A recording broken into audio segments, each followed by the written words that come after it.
Welcome to the Net Profit Podcast with Ryan Kibler, your net profit CFO, helping business owners like you grow their net profit one episode at a time.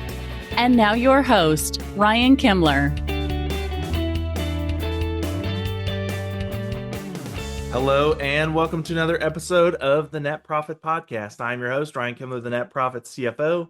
Today, I have a very good friend with me, Amy Nunn, with Next to None. Amy is a business coach and really works with everything DISC. We're going to dive into some really good topics today. Leadership, working with people, right in her wheelhouse. I am excited to dive into that. So, Amy, thank you for taking the time and coming on the show. Well, thank you so much for having me. I'm excited to do this today. Absolutely. Well, tell my audience a little bit about, your background, kind of your story, how you got to where you are today.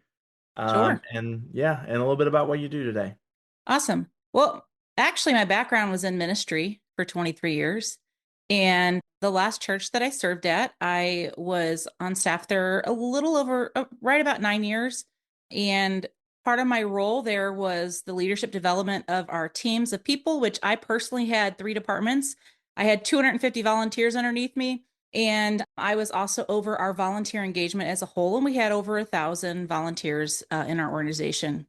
And so with 250 people, I had a few staff people, but that's a lot of people to try to figure out how to lead all at one time. And on top of that, they're volunteers. And so I just started creating leadership structures and just deep diving into leadership and how does it work the best and what's the best way to go about things. And that kind of led me to starting my own business, doing leadership with businesses, organizational health, culture health, helping with the gaps and the blind spots that businesses have. Yeah, love that. I mean, unfortunately, I think in the workplace today, if you're a business owner listening to this, you probably have had some experiences, maybe known someone that's had some experiences. I mean, there are a lot of rough corporate environments out there and a lot of rough business environments out there. Yeah. Just internal turmoil, corporate animosity, right? And it's unfortunate that, I mean, to a certain extent, that your business has to exist, right? It's kind of unfortunate, but it is definitely needed without a doubt, right? Simon Sinek kind of says the same thing. Like, it's unfortunate that his job exists, that he has to go in and help people be good to others, get along with others, and lead others, but it's needed. Right. It's funny. I go into businesses and what do you think all the businesses that I've spoken with, the number one challenge that they have? What do you think it is? If I had to guess, it's probably the CEO probably has a vision for the company. The workers have no idea what that vision is. And what does that equate to? That equates to no one's on the same page. Lack of communication. Communication is the biggest thing that I hear. Now, they don't necessarily call it communication, but it's kind of like what you just said, like the CEO has this vision and they have core values. As a matter of fact, I was talking with one a few weeks ago, and he was talking about how they really drive home culture and core values and all this stuff. And I said, well, who does it? Who tells people? He's like, our executives do. And I was like, that's awesome. I said, when was the last time you asked one of your employees to describe to you what the core values were? And he's like, well, I haven't done that. And I just shared with him, like, what I did with my teams is when we would have our meetings with everyone there, I would pick different people to share our core values and what they were. And what that did for the teams of people that I was leading is that it automatically became part of our culture, and they were living those things out within the structure of our organization. And it's so funny because so many businesses are like, the CEO or some of the executives like, well, this is our mission. Why don't they know? Part of it too is they don't know how to integrate that mission, and nobody communicates that mission into what they personally do within the organization. The why behind the what. Why is this important for your role? And it's communication is the biggest challenge that I see. And that's really unfortunate too, because I think there's a lot of companies out there that really do have a great mission, and they could find talented people that could definitely get behind that mission. But unfortunately, like a lot of times they just don't know it. Yeah, it's really unfortunate. But I love when I get to meet with a CEO or an executive and they're like, or even a manager. Like sometimes I get managers come to me and they're like, I don't know how to do this. I said, well, let me help you lead up, right? Because there is a piece of it that you can lead up with your executives and your CEOs. And what I love about that is like once that blind spot is opened up and they see that there's a problem, they want to fix it because they know, because the truth is that if those communication issues continue to just trickle down, so what you get is you get vision drift, you get misalignment. And then what that does is in the end, it hurts your overall profitability as a business or an organization. Yeah, one of the first thing that comes to mind for me is just your level of customer service and customer expectations when you Hmm. have a lack of communication in that way, Yeah. which obviously has big impacts on the business. Yes. If your sales team can't communicate your mission and why the core values are that you have, in how they sell, then you're missing the whole point. Yes, for sure. So let's talk. So communication, number one problem that you see when you come into organizations, and we kind of hit on that a little bit. What would you say is a close second or third big challenge that you have in organizations? I'm a big proponent. I don't go into businesses and I don't look at their financials because the financials are an outcome of how the business is being run, right? Or how things are happening within the business. It's not necessarily that the financials don't matter, they do, but fixing those issues that are internal first for the finances to be affected on a positive way, right? So, Yeah. probably the second one is conflict resolution, personality differences, but that also goes back to communication. But I would say that's probably the secondary one that I hear a lot. The third one, I'm going to jump and say the third one, probably process systems and processes, Yeah. which also can be a communication gap. Yep. But the second one in the conflict, and I'm amazed at how many people, and I really shouldn't be because I see it all the time, but just ignoring conflict or, like I've worked for executives before that were like, well, I told you this. Well, actually, you didn't. Well, I sent you an email. Well, I can't find an email in my Outlook. So I can't find, and I have a process in my Outlook. So like when you send me an email, it's going to go to a folder with your name on it. So Yeah. that when I go through, I can always go and find things that I need with all of my clients and all those types of things. Well, I had that same process when I was working with the organization. And so, it became conflict, Yep. you know, and For sure. I don't love conflict, but I understand the importance of resolving conflict and how it's healthy for your business and your organization. Yes. And I know you do a lot with DISC, and I think bringing in DISC profiles, and you're the expert, I'll let you kind of share with the audience a little bit about DISC if they're not familiar with it. But that, I think bringing that in can definitely resolve and help you resolve some of your conflicts. So tell us a little bit about DISC and kind of how it works and benefits of it, things like that. Sure. So I'm a certified practitioner with Everything DISC through the Wiley Group. And what DISC is, it's a personality tendency assessment. A lot of people like, oh, this is my personality. This is who I am. Well, these are just tendencies, behaviors, they're tendencies. And so it's the DISC.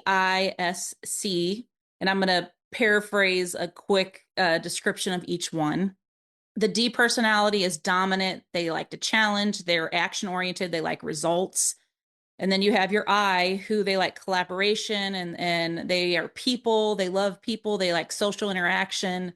And then you have your S, which is steadiness, and they're just really calm, they're supportive, they love to help and they love to collaborate with other people.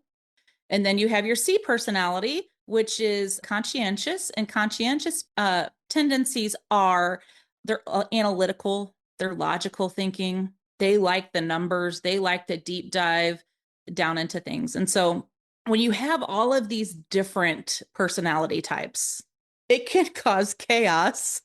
Yep. There's a couple examples that I can give you. So like if you have an I personality, so they love people, they like to be social, they do have fears and motivators, and they also have limitations, right? Every single one of these personalities do. How I use this is I go into businesses and I help them understand themselves and their personality tendencies. And then I help them understand other people So here's two instances. You walk in on a Monday morning. Let's say you're the D and I'm an I. Well, I am actually an I. I'm an ID. I'm actually right on the line of the circle. Yeah. Um, Okay. so you come in and you're a D and you say, "Hi, Amy. I asked you for that report last week and I didn't get it. Where's it at?" Ds are very direct. They're Yep. assertive. So, but the I personality is not going to respond real well to that, right? Because they're just kind of like, "Yeah, I'm doing great. Thanks for asking." Versus the Sure. D could come into the room and say, "Hey, good morning, Amy. How was your weekend?" Now, I will tell you, the D in that instance is probably sitting there going, "I don't really care about her weekend, but I just need that report." And in some ways, that's okay at the beginning of this, but as they grow and become a more healthier version of themselves, which is through emotional intelligence, which is what the assessments that I have use, they can adapt. And but approaching the I personality that way, they can say, "Hey, how was your weekend?" They listen to the weekend and then they're say, "Man, that's great. Sounds like you had a lot of fun. Do you think you could get me that report that I needed on Friday by the end of the day today?" And they're most likely going to be like, "Oh, absolutely. But I would recommend sending a follow-up email because they're going to forget or they're going to follow through is not their strong suit." For So sure. now let's flip that.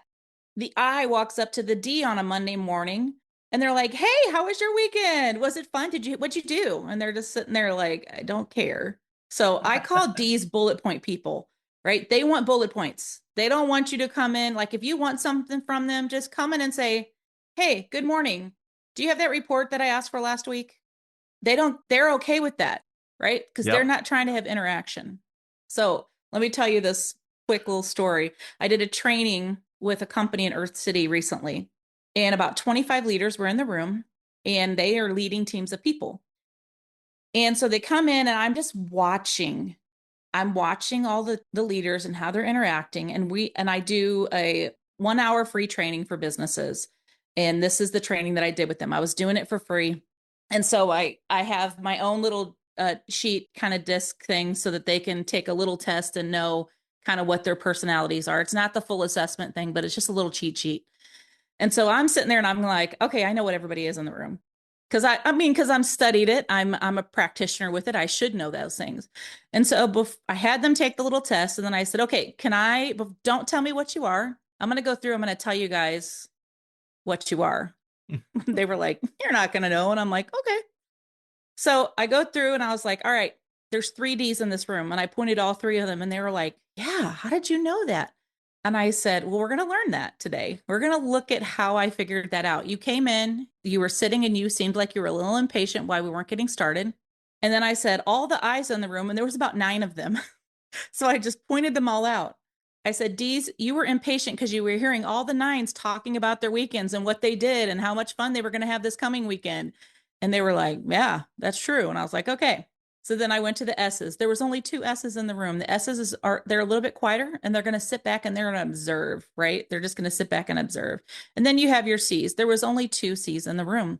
And those two people were like looking down, writing down information as people are talking, making notes. And I got every single one of them right. And they were just like, "Whoa, how did you do that?" And I'm like, "Well, let's talk about that." And it's you can learn. I tell people I can teach you within an hour how to recognize the different personalities of people when you walk in the room. And then once you recognize those people, I can teach you how to communicate the best to those individuals to where first of all, they feel heard, they feel seen, and you get the information that you need. Yeah. And that's powerful for an It organization is. to be able to It implement is. that. And I mean, beforehand, right? Obviously, the room that you're in there has a very good mix of the 4 different personalities and how they get along and the problems that could arise from them Mhm. all trying to work together. I mean, even the same type of profile trying to work together is probably easier, right? Like if you have a bunch of people that are direct, they're good with it, they act that way, they probably get a lot of things done because they are they're action oriented and they want results. Yeah. But there's still going to be problems even in that room, right? Even if everybody was, a high D. Yeah. So, being able to recognize that and train on that, super, super powerful. And I'm sure, as far as communication and conflict resolution goes, really changes an organization. 100%. It does, because what you do is like, I even use it here at my house, right? I have two teenage boys and my husband. My husband is a C all the way. One of my boys is an I, and one of my boys is probably a C like his dad. It would be my best guess. Yeah. And, approaching them in different ways when I need something done or interaction with them, or it makes a big difference. And sometimes my oldest will be like, "Stop coaching me, mom." But you learn to adapt to people, and that's where your emotional intelligence comes into play with it. Because, someone asked me a couple weeks ago, I was doing another training for a different group of people, and when we were talking, they were like, "Well, my personality has changed because I've taken this like 7 or 8 years ago and it's saying this, but now it's saying this." And I said, "Well, I can only say what I can say about the products that I use. And what I do know is there's scientific algorithms to how you answer questions, and so it gives you the sphere, and then you have the four quadrants, and then there's basically 12 personalities. You might, like, I'm an ID, you might be a DC or whatever the case may be. And each one of those is based on how you answer your questions. So when you have the circle, you have a certain shading that's kind of like a rubber band, right? And Yep. so the rubber band shows what your natural tendencies are. And then what happens is it gives you this like lined shading after that, right? Into different other areas that are not your natural. And what that is your emotional intelligence at work. You're adapting to the individuals and the different people. You're learning how to communicate differently with different people so that you're a better leader. Yep. We all become products of our environments. Yes. And sometimes that's good. Sometimes if it's outside of your normal comfort zone and where you like to operate, probably causes a lot of stress. Yeah, it can. Well, I can only speak from my own experience. I was in an organization that had a very high D culture. So it was very direct, very driven, very results were the end goal. And there was not a lot of, I say there's three things that people need. They want to be needed, they want to be known, and they want to be cared for. And in business, cared for doesn't mean like, "Hi, how are you today?" It means that sometimes you take maybe once a month, you take them to lunch, or sit down with them and say, "Hey, how's your family?" And then you remember things about what they said. I know I had a staff member that, was going through some things, and I didn't bring it up all the time, but I made sure that I went back and followed up with that person later to make sure that they knew that I remembered and that I cared about what happened in their personal life. And so the challenge becomes when we get so, like, I was in a heavy D culture. And so that culture, I had to adapt to something that wasn't natural for me. And so what happens is you don't always end up in your best self, right? Yep. You don't show up in your natural tendencies. And so you adapt, and some of that adaptation ends up being unhealthy for you. And then what happens is you kind of start to slowly die inside when you're really not, you're so frustrated because you feel like you're misunderstood. You feel like you can't win. And it's unfortunate that businesses don't really take a look at these things in part of their communications, because it could solve significant challenges that they're having. But at the same time, the businesses have to put the work in to help their employees and their staff understand themselves and understanding others. And it starts at the top. Leadership rises and falls at the top. Yes, for sure. And I know for me personally, like being like I remember one of my last corporate positions that I ever had, and I've probably got a lot of analytical in me, right? So good amount of C markers, but I Mm-hmm. also like getting things done, being efficient, right? And so also D. And for me, I was kind of in an environment where being efficient, getting a lot of things done, moving quickly, right, was not the pace. And very, very frustrating for me, right? Because I'm moving and getting things done. And then meanwhile, I've got people that will not adapt to change, right? And so, innovation and new ideas and new ways to do things to make them more efficient, not really accepted when that's really what I want to do, right? And it's like, Yeah. okay, well, you know, we could change this, we could make this for the better. And when you're not heard in that way, right? Very, very frustrating. And it just that's kind of what a driver behind, ugh, it's Monday. right? Yeah. And you have to go back to that position. And you don't want to go to work because you're so unhappy. Yes. And and what happens to the business when you have employees that are unhappy?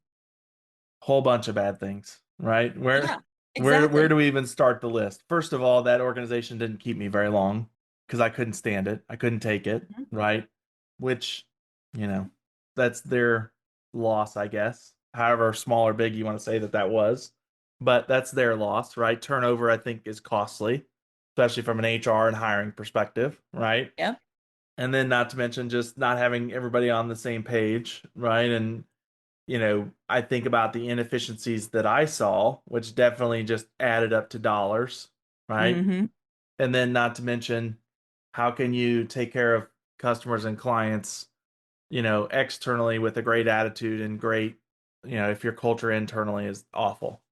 Yeah. It's so true. And, that's why when I go into a business and I do a culture audit, there's certain markers that I'm looking for. And retention is one of them. Turnover. How many employees have they had turned over in the last 5 years? And if there's a significant amount, then that tells me there's a leadership issue. It starts at the top. They're either not setting clear expectations, they're not communicating the vision and where they're going with their goals or their KPIs or, all the things, or there's conflict within the ranks and no one's addressing it, Yeah. Now, or there's a lack of clarity in what their role actually is and does. I've seen that too, for sure. Now, when you say like a significant turnover, right, or a significant amount, like, for the business owners listening, I mean, what kind of a percentage are we talking about? Like, if they're looking at the organization and the people they've had employed for the last 5 years, what kind of a turnover percentage are we talking about that you would consider significant? Sure, I think that's a great question because a lot of people they don't look at that number. Yep. I would say 30%. If you're losing 30% of your employees in a 5-year time frame, you need to go back and look at why and like genuinely look at why. So when I Yeah. go in and do a culture audit, I talk with the CEOs, the executives, the whatever next level of management is in the organization, and I'll do interviews all the way down. And not I don't do a lot of interviews all the way down, but I will pick certain people down lower within the organization. I say lower, I hate saying that because it just everybody's valuable in an organization. And then I have created a proprietary assessment that comes out and it gives me percentages of areas for each people. So like you would take it for yourself and then you would take it for your boss and your employees would take it for you and your boss would take it for you. And what it outputs, a lot of people call it 360, but I don't always like how the outputs come out and how they communicate the outputs on those that are currently out there because I believe that there are people have challenges and then they have strengths. I don't like using the word weakness because it just has a very negative connotation to it. And as an employee that once took one of those 360s and got the feedback and was told all the weaknesses they had, it's defeating. Sure. Whereas if I was told these are some things that you're challenged in is and here's how we're going to help you, man, I would have been like, awesome, let's do it. And so I that's why I created something different. And I Yeah. asked two questions to everyone that takes the test for whether it's you saying this about yourself or you taking one about someone else. The first question I asked is what is the greatest strength that they bring to this organization or this business? And then the second one is what is the greatest area that you see that needs growth, Yeah. right? Not what they're bad at, not what are the weaknesses that you see in that person? What are their growth opportunities? Love that.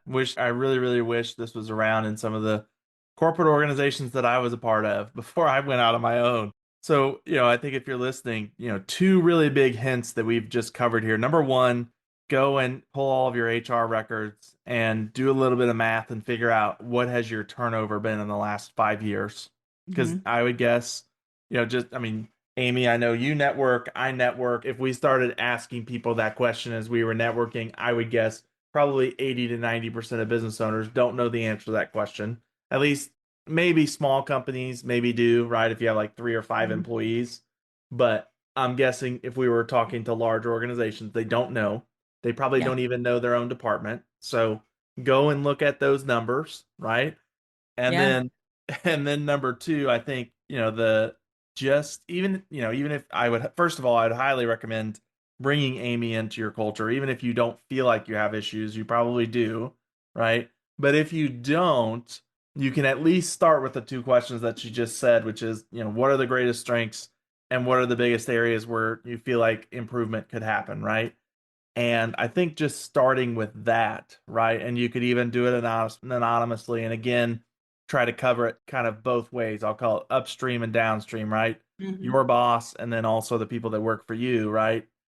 Just starting with those two questions and kind of doing, setting a little time aside and then really taking the feedback and moving on it and implement, I think can make your organization 10 times better. Yeah. I did this with a business down in Florida, Hmm. and they had about 100 staff. And my big piece to them is like, let's create a personal development program so that you're not just getting this information. Because a lot of businesses will do this, they'll get the information and the things they need to implement, and then nothing happens. They might be great for 3 months, but then nothing happens. But what if you, as a business owner, had loyalty from your employees? They liked and loved coming to work.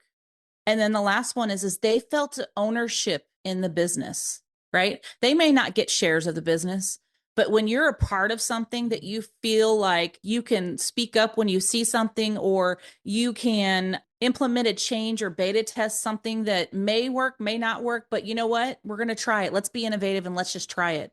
So when you have employees that are all like that, guess what's going to happen to your business? Big, big changes And growth. You're going to see for your business sure. grow. For sure. One of the best bosses that I ever had, when I came into the role, we were really, really behind with some turnover that they had had. And he was, training me on the job training how to do things right. And of course, I'm very analytical. So as he's going through and doing things, I have a million questions, right? And finally he got across to me. He's like, for right now, we have to catch this up. We have to power through and get all this done. He's like, after that, if you want to start making changes, I don't care. Right. And I'm like, yes, okay, deal, done, right? And, big, big, big, big results came from that opportunity, right? I mean, with his collaboration, we turned a 45-hour week job down to a 20-hour week job, right? And went paperless with it, right? Yeah. And so I'm a big believer that, giving your employees kind of the keys, so to speak, and letting them make changes and own the processes and also feel like they have your support, right? Because that was one of the biggest things that enabled me to do that is, my boss had been in the role and managed the role for several years. And so I knew, what's the worst that happens? Maybe we do Hmm. break something, right? Yeah. But I knew that he was going to have my back and we were going to fix it, right? And Yeah. so one of the best opportunities that I had, and we got great, great results out of it. Yeah. I am a huge advocate for beta testing and being innovative.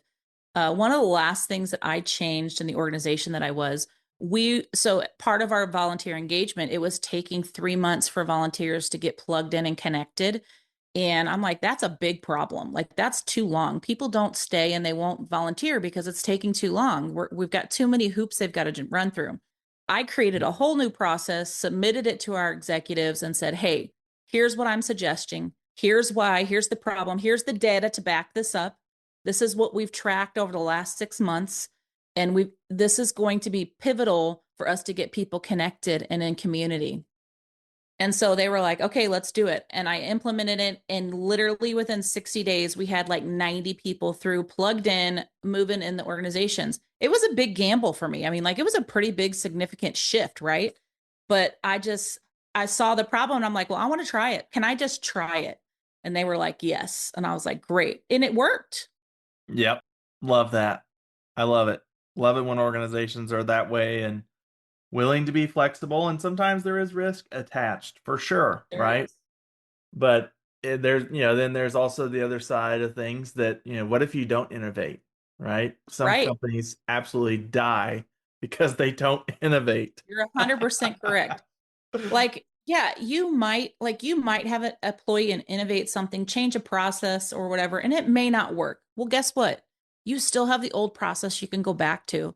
But what it does is Right. it opens your eyes to the things that are not working in the process. And so you can work on changing the process over time. And innovation doesn't have to be instantaneous. It can be something that you work on, but you have to have a goal and a deadline. You can't just say, we're going to change this. And 2 years later, you're still saying you're going to change it, but nothing's happened. Yes, for sure. Action plan and have a plan and due dates along with the Yes. changes that you're going to make for sure. So, how Well, does the things that I've talked about, I know I'm not the podcast host, but I'm going to ask you, yeah. how does that affect people's businesses' financials? Yeah. So for me, the first thing that I would say, first of all, is first of all, if you stop turnover, that obviously is major, major payroll and HR costs, right? And a lot of times, especially, today's market, depending on your industry, can be very, very competitive hiring wise. And sometimes it is cheaper to give raises to the people that you have that already know it. You don't have to retrain them versus going out and starting a search and hiring someone new. So that's the first thing that I would say. And then secondly, anytime, the profit margin of your business is really a score of how efficient your business is. That's the end kind of key result that you get, right? And by the time that you're looking at it, it's already done, right? Like if you're looking at your profit and loss, we're looking at the past, right? So it's how efficient your business has been in the past, right? Mm-hmm. But, from an operational perspective, I mean, just like the story that I shared working with a boss and cut a job time literally in half, right? That obviously frees you up to do more things, right? So maybe you make things more efficient and you actually need less staff, right? Which obviously again makes a change in what expenses you need, or maybe you make things so efficient that your staff doesn't need to work Friday afternoons at all, ever, right? Like, wouldn't that be cool that everybody shows up on Friday and everything is done and you guys go to lunch and you don't come back, right? Yeah. And what does that do for your culture and your work-life balance? And then, the other thing I think about too is if that's the environment that you have, do they really want to go down the street for 5,000 more dollars a year, right? For $200 a pay period when they leave at Friday at noon, right? So, I mean, there's so many possibilities that get Yeah. opened up. And I mean, and then on the innovation side, right? You can start moving towards, well, we're the best in the industry, right? And we do things the best and we get our clients the best. And then if you can be the best, not necessarily charge the highest price, you can still have strong margins and you can really ramp up your volume because there's demand for being the best, right? Yeah. So, I mean, I could keep going probably for another 10 or 20 minutes of cause and Yeah. effects, but I mean, there's just so many things that happen, right? And I think you get into businesses and you see things first, right? You see the problems that we have today that are going to end up on the financials tomorrow as Mm-hmm. results. Yep. When I get into an organization, I definitely see the financials, I see the results, and I can tell business owners like, here are the numbers that are holding us back and the changes that we need to make for tomorrow. And, I can forecast forward and show them like, look, this is where we're going. Is this where you want to end up? Right. And with that being said, right, when we're looking at the numbers, we're looking at the past, right? If we're looking at real numbers, right? Not Yeah. my forecast and projection Right. obviously goes forward, but if Mm-hmm. we're looking at real numbers, we're looking at how efficient was your business yesterday, right? Yeah. And so, yeah, I think in that sense, you and I are compliments to each other Yeah. for Yeah. sure. So, Amy, I You want know, you to were talking. go Oh, sorry. ahead. Go ahead. No, No, you go go ahead. ahead. Go I ahead. was just going to say, if you're a business owner, make a mentorship program a part of your onboarding process. And the reason I say that is because, I've heard some business owners like, well, people should just catch the culture. But how many of your staff actually walk around talking about the culture? They don't. I promise you, they don't. So make that part of your onboarding. 90 days, 6 months, whatever that looks like for your organization, that will be I mean, like, you have blind spots. Every business has blind spots, and this may be one of yours. Not only that, but I don't know what word I want to use with it. I don't know that it's high achiever or overachiever, or I don't know if that's the words I want to use, but I think every organization ends up along the way hiring people that want to go above and beyond, right? That want to learn more, grow themselves. That's high on their agenda, right? I was definitely one of those people anytime I joined an organization.